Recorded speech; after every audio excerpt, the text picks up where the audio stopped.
Supreme court के फैसले से मुतमईन नहीं, तहफ्फुज़ात मौजूद। Chairman Pakistan Tehreek Insaf. Chairman Pakistan Tehreek Insaf barrister Gauhar Khan का कहना, सुप्रीम कोर्ट के गुज़िश्ता रोज के फैसले से मुतमईन नहीं, फैसले पर हमारे तहफ्फुज़ात मौजूद हैं।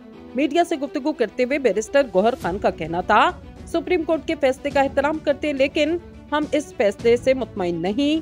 पीटीआई इलेक्शन का बाइकॉट नहीं करेगी, लेकिन हम सुप्रीम कोर्ट से इस्तदा कर रहे हमारी दरख्वास्तों को सुना जाए।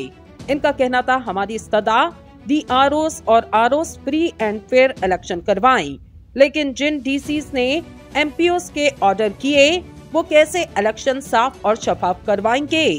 सुप्रीम कोर्ट ने उमैर न्यासी को एक नोटिस इशू किया, तौहीन अदालत के नोटिस होंगे तो कोई भी साफ शफाफ इलेक्शंस के लिए अदालत नहीं जाएगा।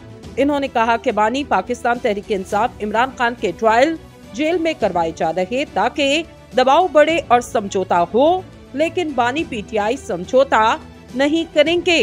साफ शफाफ इलेक्शन करवाने हैं तो हुकूमती नुमाइंदों के ROs और DROs का रोल नहीं होना चाहिए। तमाम रिटर्निंग अफसरान अदलिया से होने चाहिए। एक सवाल के जवाब पर चेयरमैन PTI का कहना था, PTI ने कभी इलेक्शन में ताखीर की कोशिश नहीं की, लेकिन वो लोग जिन्होंने एक पार्टी को निशाना बनाया, इनसे फ्री एंड फेयर इलेक्शन की तवक्को नहीं है। बैरिस्टर गौहर का कहना, PTI वाहिद पार्टी जो कोशिश कर रही जमहूरियत डीरेल ना हो और हर पार्टी का हक है कि वो अदालत के सामने अपने तहफ्फुज़ात रखे।